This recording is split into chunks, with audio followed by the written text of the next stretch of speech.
এখানে রেড এর পরিমাণ, এটা রেড কালার না, ঠিক আছে, এটা হলো রেড কালার। তো আমি যদি একটা কাজ করি, রেডের সাথে হালকা করে গ্রিন মেশাতে চাই, অথবা রেডের পরিমাণটা কমাই দিই, এফএফ মানে সর্বোচ্চ, সাপোজ আর একটু নিচে নামাই নিলাম, কারণ দেখা যাচ্ছে আমি নিচের থেকে উঠি, সাপোজ ধরে নিলাম যে 50, দেখি কি হয়েছে। এটা কি কালো, কালোর সাথে হালকা লাল বুঝতে পারতেছেন? এই কালো আর এটার মধ্যে পার্থক্য দেখলে বুঝবেন। আচ্ছা আমরা একটু উপরের দিকে উঠি, হ্যাঁ, সেই ক্ষেত্রে 50 না দিয়ে আমি সাপোজ 90, আর একটু লাল হয়েছে, ওই যে পরিমাণ বাড়াচ্ছি, আর সর্বোচ্চ পরিমাণ কত, ডাবল এফ, সাপোজ এ আর একটু উপরে গেল না, সাপোজ ডি এ আরো উপরে গেল, যদি এফ এ দিই তাহলে এ একদম উপরে কিন্তু একরকম একটু নিচে, আর ডাবল এফ দিলে সর্বোচ্চ, ঠিক আছে। আবার 3টা দিয়ে আমরা লিখতে পারি, যেমন এফ আছে আর দুটো নাই, তাও রেড কালার হবে। কিন্তু পার্থক্যটা কি? পার্থক্যটা হলো এই 3টা দিয়ে যদি লেখেন তাহলে একটা ভ্যারিয়েন্টে আপনি 12 মানে 15 রকম ভাগ করতে পারেন, 0 1 2 3 4 5 6 7 8 9 A B C D E F, এর বাইরে পারবেন। কিন্তু যদি দুটো সংখ্যা দিয়ে এইভাবে লেখেন তাহলে আপনি 255 ভাগে ভাগ করতে পারবেন একটা কালারকে, হালকা একটু, তার থেকে হালকা একটু বাড়াতে পারবেন, ঠিক আছে। শুধু ভ্যারিয়েশন করার জন্য আমরা 3টা 6টা ব্যবহার করব। তো স্ট্যান্ডার্ড তো একটা আছেই, ওই যে গতদিন বলতেছিলাম স্ট্যান্ডার্ড ফলো করে আমরা চলবো, তাহলে তো রাস্তার মাঝখান দিয়ে যাবো না, কারণ বাড়ি তো বসাতে হবে। যাই হোক, আমরা স্ট্যান্ডার্ড ফলো করবো, তো স্ট্যান্ডার্ড হলো 6টা করে করা, ঠিক আছে। তাহলে আমাদের কালারটা হালকা কম বেশি করতে পারি।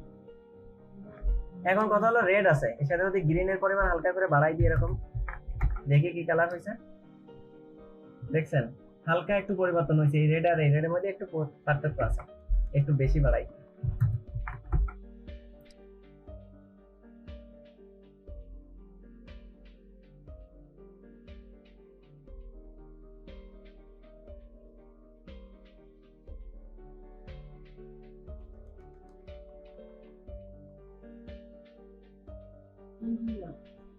হ্যাঁ, তো আপনি এক্সাক্ট পিঙ্ক কালার কিসে হবে সেটা আপনি দেখে নিন। এই যে এখানে যাবেন, যে বলবেন যে পিঙ্ক কালার কোড, এখানে সুন্দর করে বড় করে দিয়ে দিয়েছেন, ঠিক আছে। আর আরেকটা মজার বিষয় আপনাদের দেখাই দিই, সেটা হলো htmlcolorcodes.com, এই ওয়েবসাইটে যদি যান আপনার মতো করে আপনি কালার বানিয়ে নিতে পারেন, ঠিক আছে।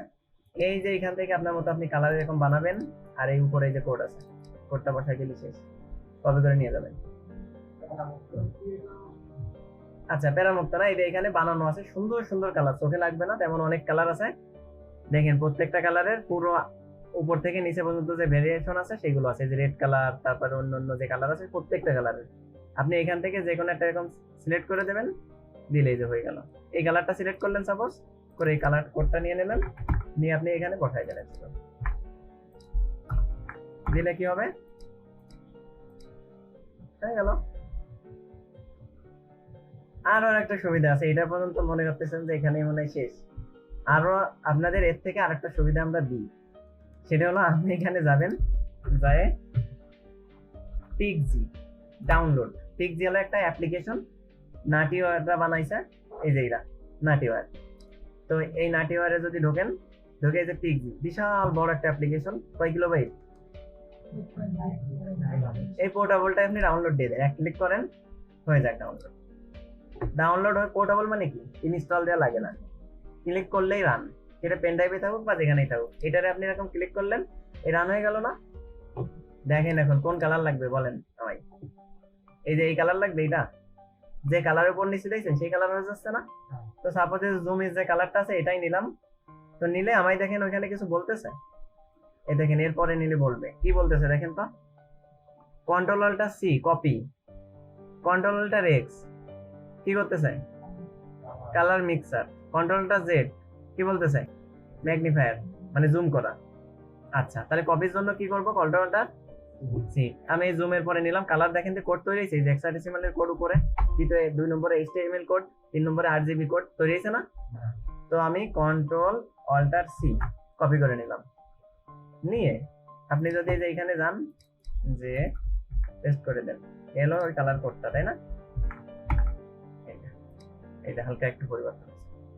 আপনি এই লালটা নেবেন, কিন্তু আপনি বুঝে পারতেছেন না যে এই লালটা আসলে এবার এইখানের এই লালটা, কিন্তু সঠিকভাবে ধরতেই পারতেছেন না। আপনি কন্ট্রোল অল্টা জেড প্রেস করবেন, মানে জুম হবে,